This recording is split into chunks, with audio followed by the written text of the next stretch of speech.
So as I'm finishing up my operation assignments for the month, I noticed something a while back, probably about a week or two ago, and I thought about making this video, or I thought about not making this video, but I'm gonna go ahead and do it regardless because might as well just upload videos, right? It's YouTube.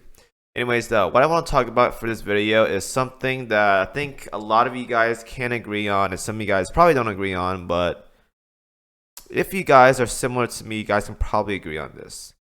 So I'm one to follow Twitter a lot. I follow a lot of artists on Twitter. I follow a lot of like weeaboo anime stuff on Twitter, right?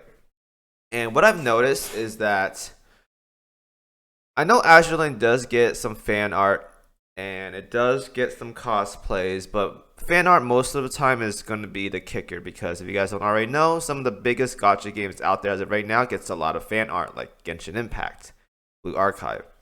They get a lot of fan art, and fan art is probably one of the big reasons as to why gacha games are extremely popular.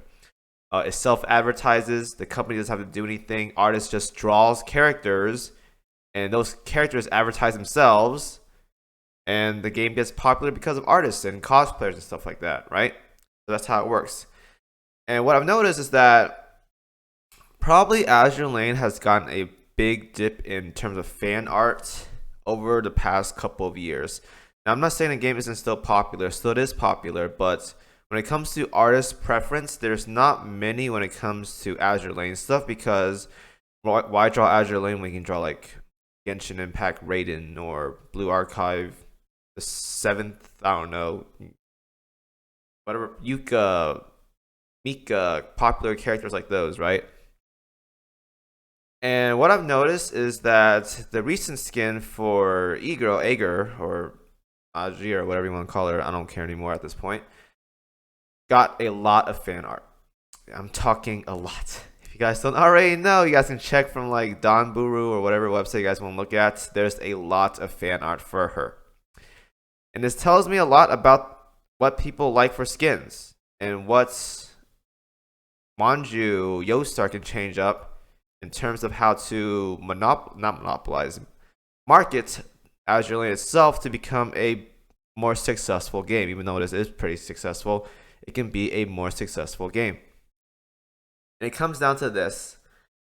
If you guys haven't noticed, whenever we have new events, specifically UR events, which are the biggest events for Azur Lane as a whole, most of the time we get either the theme of swimsuits or maids. If you guys remember back when I was talking about or made that video about my reactions to skins that are coming up, I said please don't be skins or please don't be swimsuits.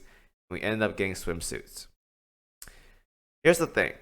Swimsuits are nice. They really are nice. If it's a niche market that a lot of people probably do enjoy, but for the most part though, it's pretty nice. Now here's the thing about swimsuits when it comes to Azur Lane. There's way too many. Now I get it. Boats, swimsuit, it kind of makes sense, right? But there are other themes out there that are simply just not only swimsuits. There are other things out there. Cowboys, astronauts, pirates, cheap house party skins, I don't know, slumber party outfits, right? Casual attire. There's a lot of different outfits out there that can fit themes that a lot of people would enjoy aside from just maids and swimsuits. And notice with the recent skill for E-Girl, she got a cheap house skin, an L2D one, and it got a lot of attractions. Most of the time when I see Azur Lane fan art, unless it's from a very successful Twitter artist, I'm talking like 500k follower plus, most of the time I'm probably trending around 1,000, maybe 2,000 likes at most. But with the new E-Girl skin, I'm seeing 5,000. We can push a little bit further. I think Yunsung, the artist that drew, that is the creator of E-Girl, got like 30,000 or something. It had over 1 million views on that tweet. Yeah, it's pretty insane.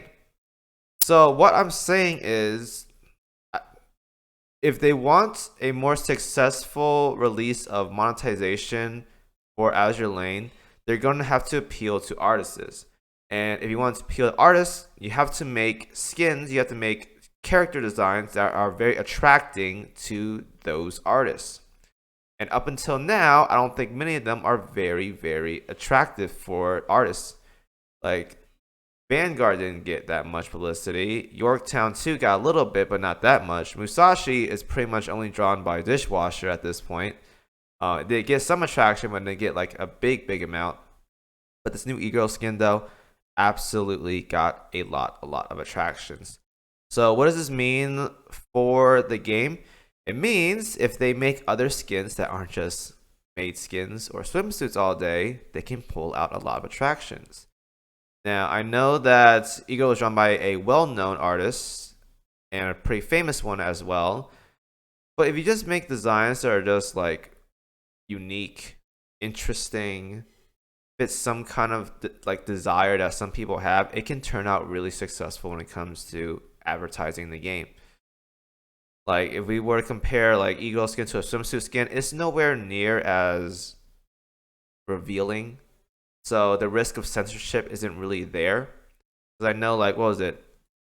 Ryuho got a swimsuit skin announced back when Yorktown 2 event came out, and it never came out. I'm assuming because of censorship or some kind of like reveal, like too much reveal or whatever, but it never came out.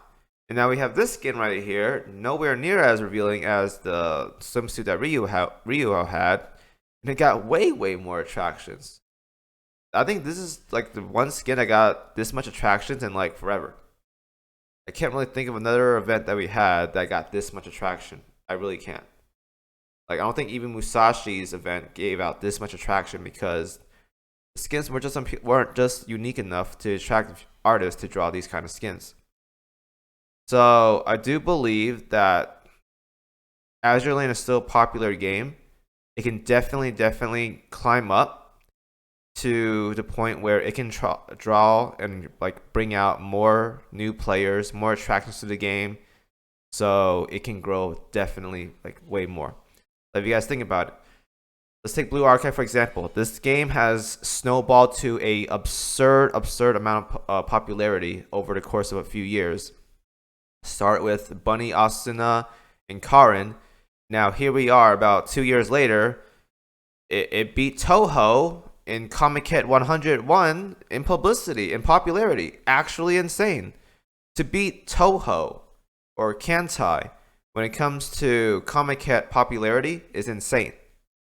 So I do believe that Azur Lane does have this potential, but they have to release skins that are attracting to the artists.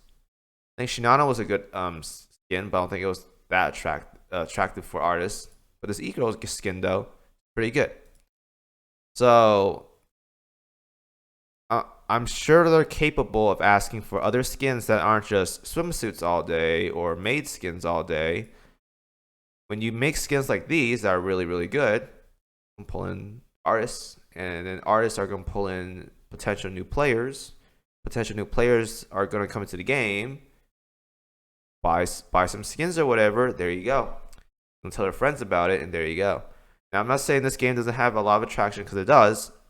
I'm just saying that with the help of Twitter artists out there, this game could definitely be even more popular.